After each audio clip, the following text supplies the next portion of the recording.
पुरिसस्सेट्टं धम्मो सुचिन्नो सुखमावहति सच्चं हवे साधुतरं रसानं पय्या जीविं जीवित माहुसेट्ठं। श्रद्धा ही पुरुष का सर्वश्रेष्ठ धन, संचित किया हुआ धर्म ही सुखदायक होता है। सत्य का रस सब रसों में श्रेष्ठ है तथा प्रज्ञामय जीवन ही। दूसरा प्रश्न पूछता है, कथंसु तरति ओघं कथंसु तरति अर्णवं कथंसु दुःखमच्चेति कथंसु परिसुज्जति। संसार की बाढ़ को कैसे पार किया जा सकता है, समुद्र को कैसे तैरा जा सकता है, दुखों का अंत कैसे किया जा सकता है तथा मनुष्य कैसे परिशुद्ध हो सकता है। तब भगवान उत्तर देते हैं, श्रद्धाय तरति ओघं अपमादेन अर्णवं वीर्येण दुःखमच्चेति पय्याय परिसुज्जति। संसार की बाढ़ को श्रद्धा से पार किया जा सकता है, साधना में अप्रमाद से भव सागर को तैरा जा सकता है, साधना में वीर्य पराक्रम से दुखों का अंत किया जा सकता है तथा प्रज्ञा से मनुष्य का चित्त शुद्ध हो सकता है। फिर प्रश्न पूछता है, कथंसु लभते पय्यं कथंसु विन्दते धनं कथंसु कीर्तिपप्नोति कथं मित्तानि गन्धति अस्मालोका परं लोकं कथं पेच न सोचति।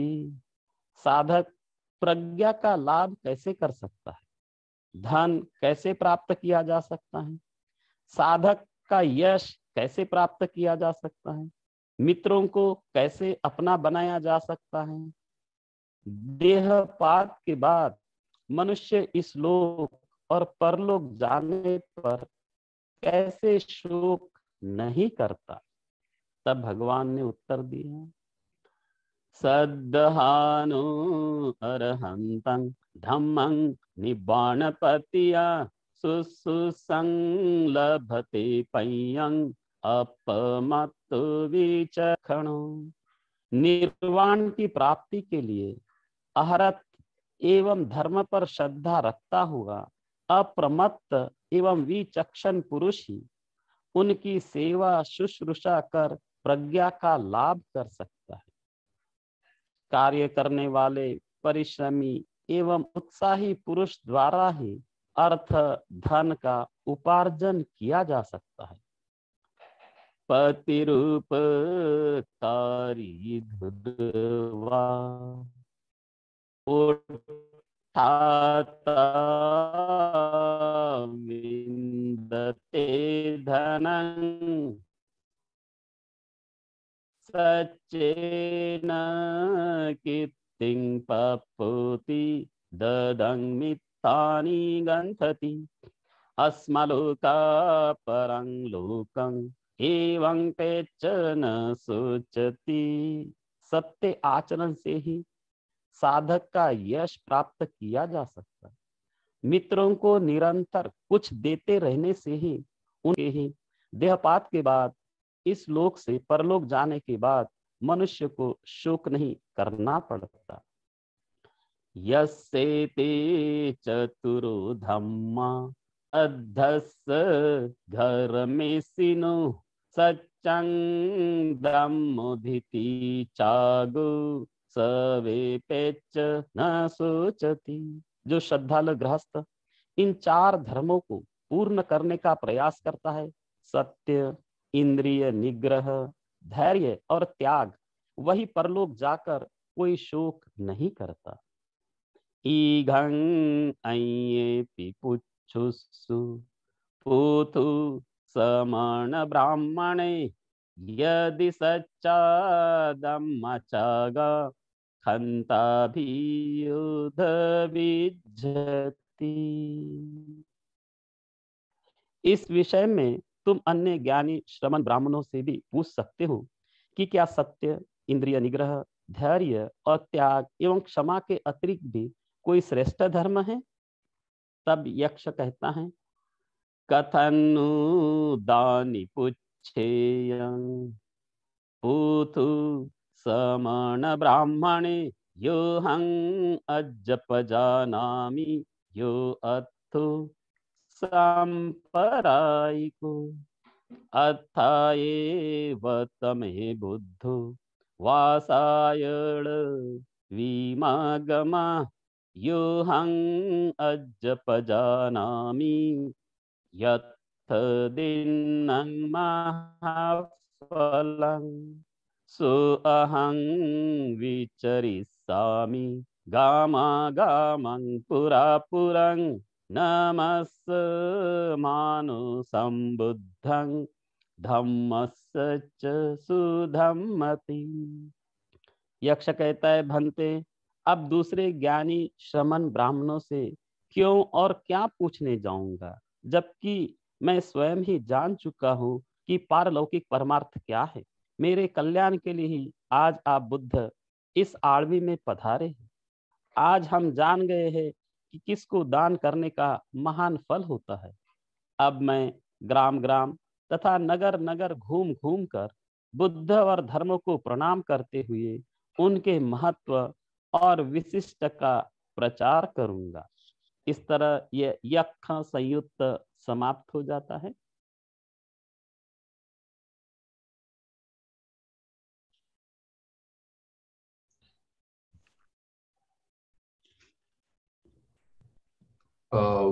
गुरु जी, ये जो यक्ष सूत्र जो आपने लिया, तो ये यक्ष यानी पर्टिकुलर कोई योनि है जिसमें वो उत्पन्न होते हैं, और फिर उनका लाइफ स्पैन कितना रहता है, और वो क्या फिर बातचीत भी कर सकते हैं या फिर वो इंसान की तरह रहते हैं? यक्ष ऐसे हैं कि वे देवताओं से थोड़े से नीचे योनि में रहते हैं। है तो देवता है, यक्षा देवाच ब्राह्मणों, तो यक्ष भी देवताओं की योनि में आते हैं। लेकिन कुछ यक्ष बड़े चंड स्वभाव के होते हैं, कुछ बड़े लोगों का हित भी करते हैं। तो दोनों प्रकार के यक्ष होते हैं। और जैसे मनुष्य योनि है वैसे यक्ष योनि देवता योनि है। ओके, तो हम लोग कह सकते हैं कि अभी भी वो एग्जिस्ट हो गए, ना अभी भी वो हो गए? बिल्कुल है। वे उनका जो निवास स्थान होता है, गिरी, कंदरा, गुफा, जंगल, पहाड़, इन स्थानों पे रहते हैं। ओके,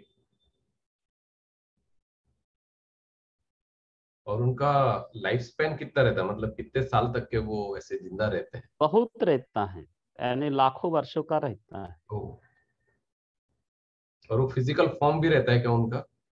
हाँ, फिजिकल फॉर्म है ही। क्योंकि अपना ये जो ग्लोबल पगोड़ा है ना, वहां पर भी गोयंका जी ने जो कुछ नहीं है। हाँ, पानी के जो देवता है वो जो उन्होंने लगा हुआ है, यक्का भी है वहाँ। सही। बिल्कुल सही है। और किसी को कुछ प्रश्न है इस सत्य के बारे में, या और कोई, तो आप पूछ सकते हैं।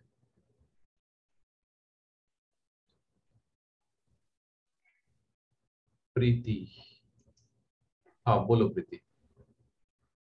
हाँ ना, बदनामी बनते जी। हम्म नवोदय सर। सर मैं बोलिए। सती प्रदान के लिए जा रही हूँ, तो सती संप्रजनों के बारे में थोड़ा बताइए मुझे। हमको कुछ नहीं करना है। हम कोशिश करें कि प्रतिक्षण सजग रहे, और उसके लिए कुछ नहीं करना है। आपको वर्तमान में रहने की प्रैक्टिस करनी, केवल ये सांस है। हमको यह विचार करना है कि कल का दिन नहीं है, भविष्य है ही नहीं, तो अपने आप जो मन है सांस पर आ जाएगा। क्योंकि ये विचार आते हैं भविष्य के, और मन भाग जाता है तो हम वर्तमान में नहीं रहते। तो वर्तमान में रहने की ये एकमात्र टेक्निक है, साधना है कि केवल ये समझे कि कल भी हमारी मृत्यु हो सकती है, केवल वर्तमान में जीना है। और वर्तमान में इस क्षण क्या है, ये सांस आया और ये गया, इतना सजग रहना है, तो आपका सतिपट्ठान बहुत अच्छा हो जाएगा।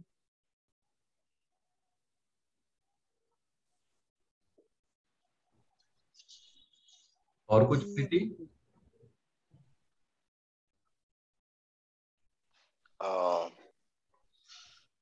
हाँ राजन जी नमो बुद्धाय गुरु जी। हाँ जी बोलिए। नमो बुद्धाय बंदे जी। मेरा प्रश्न ये है कि दान पारमिता पे जो हमने जो सेशन लिया था उसके ऊपर मैं थोड़ा सा विचार आपसे कुछ पूछना चाहता हूँ कि ऐसा देखा गया है कि दान तो अच्छा है, लेकिन कुछ लोग दान को ही अपना सर्वस्व मान लेते हैं और श्रम करना छोड़ देते हैं। तो उनमें एक जो एक जिज्ञासा होती है कि हम कुछ करें जीवन में, वो बंद हो जाती है। वो दान पे ही रहना चाहते हैं, तो वो समझते हैं कि दान से ही हमारा जीवन आगे चलेगा। तो इस बात को हम कैसे देखें कि जिसको चाहिए उसी को दान दे, और जिसको करना है काम उसको तो श्रम करना ही पड़ेगा जिंदगी आगे ले जाने के लिए। तो ये मेरा प्रश्न है। ऐसा है कि हमें दूसरों के बारे में चिंता नहीं करनी है। ये दान इंडिविजुअल है, हमारा काम देते रहना है। केवल बस महत्वपूर्ण ये है कि किस स्थान पर आप दान करते, ये महत्वपूर्ण है। यानी ऐसे ही स्थान पे दान करना चाहिए जिसका रिजल्ट अच्छा आता है, महान फलदायी होता है। सामान्य जनता को भोजन दान करने की अपेक्षा हम साधक को भोजन दान करते, उसका ज्यादा फल है। उससे अपेक्षा भिक्षुओं को भोजन दान करते हैं तो उसका फल अधिक है। तो हमने ऐसे ही स्थानों पे दान करना चाहिए। तो आपका जो प्रश्न है कि भाई कोई केवल दान पर ही निर्भर रहते, वो आम जनता की बात हुई, लेकिन हमको प्रतिदिन दान करना चाहिए। ठीक है, धन्यवाद गुरु जी।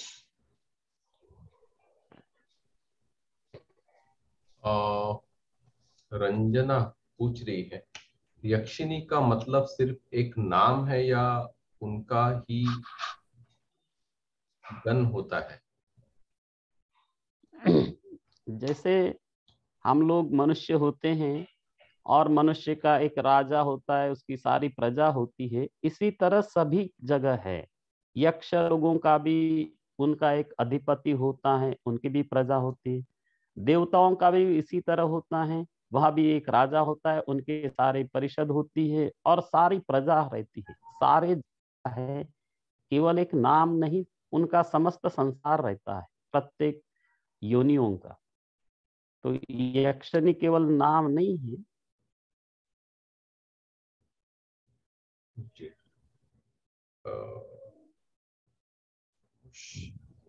अमनुष्य होते हैं क्या और मानव को परेशान कर सकते हैं? बच्चे के क्या बचने के क्या उपाय है, क्या गाता है? सीमा धुल पूछ रही है। अमनुष्य होते ही हैं। कोई भी शब्द आता है तो अकारण नहीं आता है। शब्द ही अपने आप में अमनुष्य, जो मनुष्य नहीं है, वे आते हैं, परेशान भी कर सकते हैं, अच्छा भी कर सकते हैं। जैसे अनाथ पिंडक को भय रोमांच उत्पन्न हुआ तो शिवक यक्ष ने कहा ही तुम्हें आगे बढ़ना चाहिए, आगे बढ़ना ही श्रेयस्कर है। तो इस तरह वे मदद भी करते हैं। लेकिन यदि किसी के ऊपर गलत भी करते हैं तो उस समय हमने रतन सुत्तक का पाठ करना चाहिए। तो जो भी किसी को ऐसा लगता है भय वगैरह है, वो दूर हो जाते हैं। क्योंकि रतन सुत्तक का यदि कोई पाठ कर ले, भगवान को नमस्कार कर ले, तो कोई भी किसी भी प्रकार का यक्ष उसमें दुस्साहस करने का साहस नहीं करता, वो चले जाते हैं। तो रतन सुत्तक का पाठ करें। जी। किसी ने लिख के भेजा है कि गुरु जी, आप जो बौद्ध धर्म में जो अलग अलग लोग होके गए हैं, जैसे आनंद है, यशोधरा है, या मोगलान भंते जी है, सारिपुत्र, एक एक जो लोग होके उनके बारे में भी कभी कभी आप उनके जीवन के बारे में हमें स्टोरी के माध्यम से बताएं, उनका जीवन चरित्र। बताएंगे, वैसा भी करेंगे। एक बार जो प्रफुल्ल गढ़पाल ने लिया था, उसमें केवल उस दिन 2 घंटे चर्चा हुई थी केवल महाकाश्यप जी के बारे में। तो ऐसे एक एक हम सूत्र यानी एक एक व्यक्ति को विशेष रूप से लेंगे कि भंते महाकाश्यप जी के बारे में, भंते महामौगलयन के बारे में, आनंद के बारे में, ऐसा अनिरुद्ध के बारे में, वह भी अपन ले लेंगे। जी। और मैं चाहूंगा कि वट सान फ्रा करके एक यूट्यूब चैनल है जिन्होंने एनिमेशंस में बनाए हुए हैं, तो उसको भी लोग देख सकते हो। काफी सारे लोगों की स्टोरीज है पर वो इंग्लिश में है, वो बहुत अच्छा है, वो भी आप देख सकते हैं। और एक किसी ने पूछा है, मनोज ने, कि सिरिमा और जो उत्तरा रहती है वो उनके बारे में हमें बताए। सिरिमा नाम की भगवान के समय में एक जनपद कल्याणी रहती है। तो अब उसके विस्तृत देखना पड़ेगा, लेकिन हमें मालूम है कि वो जनपद कल्याणी रहती है, इतनी सुंदर रहती है और वो भिक्षु संघ की बड़ी सेवा करती है। एक समय लोगों ने उसकी बड़ी प्रशंसा की, तो इतनी सुंदर है, ऐसा है। तो एक भिक्षु उसके प्रति आसक्त हो गया और फिर उसकी बारी है भिक्षाटन भोजन, उसके वो प्रतिदिन भोजन देती थी 10 20 50 भिक्षुओं को। वो भिक्षु जाता है और लेकिन संयोग उस दिन ऐसा हुआ था कि वो उस दिन बीमार पड़ी। तो बीमार पड़ी तब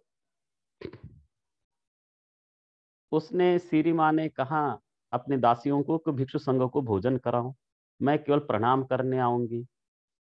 वो भोजन परोसते हैं दासी और ये प्रणाम करके करने आती है। तो वो उसका रूप देखकर वो भिक्षु सोचता है ये बीमार अवस्था में इतनी सुंदर लगती है तो सज धज कर आभूषण से कितनी सुंदर लगेगी। और उसने भोजन नहीं किया और वही उसी के घर में पड़ा रहा। संयोग ऐसा हो जाता है कि श्री माँ भी शाम को उसका देहांत हो जाता है।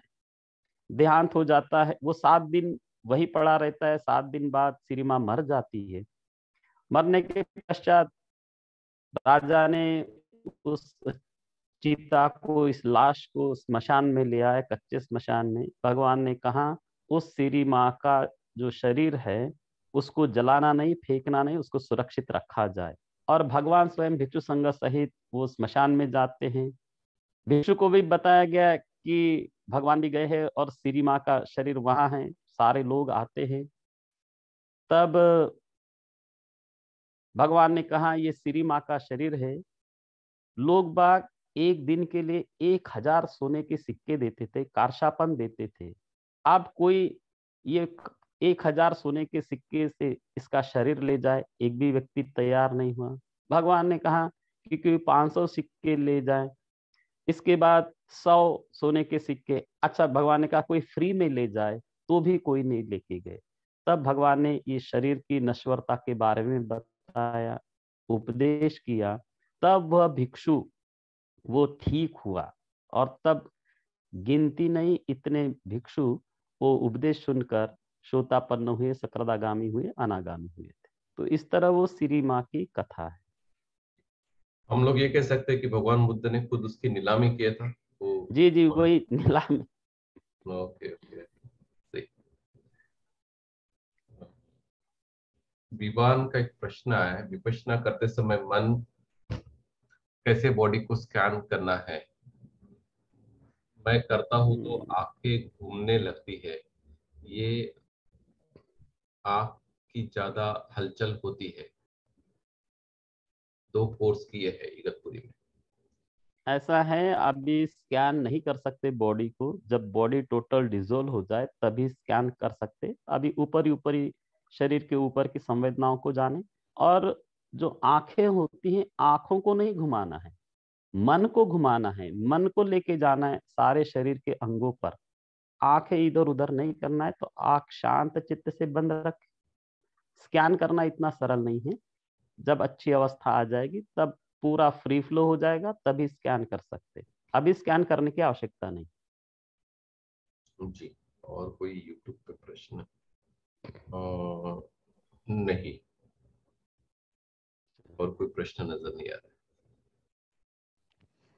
चिरं तिष्ठतु बुद्ध शासनं, चिरं तिष्ठतु बुद्ध शासनं, चिरं तिष्ठतु बुद्ध शासनं। साधु साधु साधु।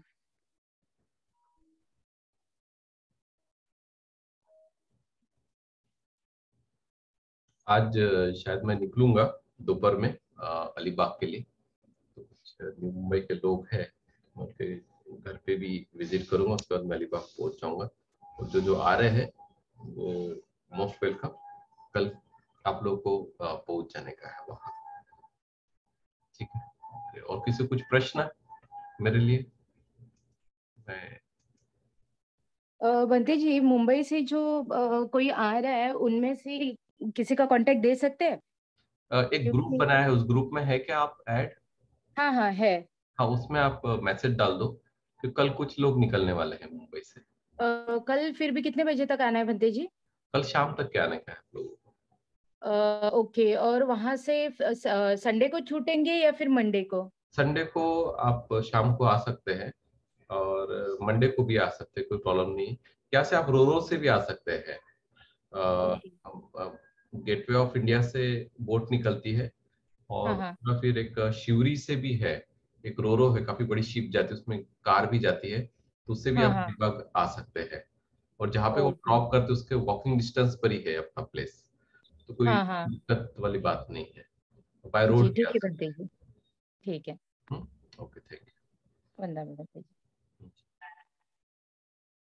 और कोई कार लेके आ रहा होगा नागपुर, सॉरी, बॉम्बे से अलीबाग, तो वो भी मुझे बताइए, ताकि हम उसमें भी अकोमोडेट कर ले कुछ लोगों को, अगर जगह होगी तो। और किसी को कुछ प्रश्न? ठीक है, अनम्यूट कर सकते हैं अपने आप को। मैं हुआ भी, और एक मिनट।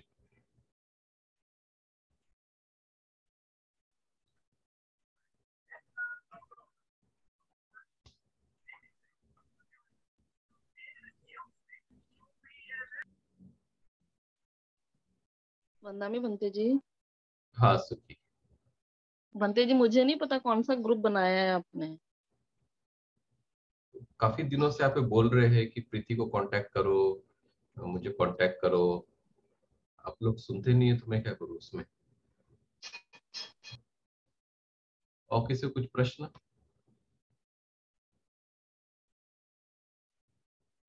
ठीक है, मैं क्लोज कर रहा हूँ।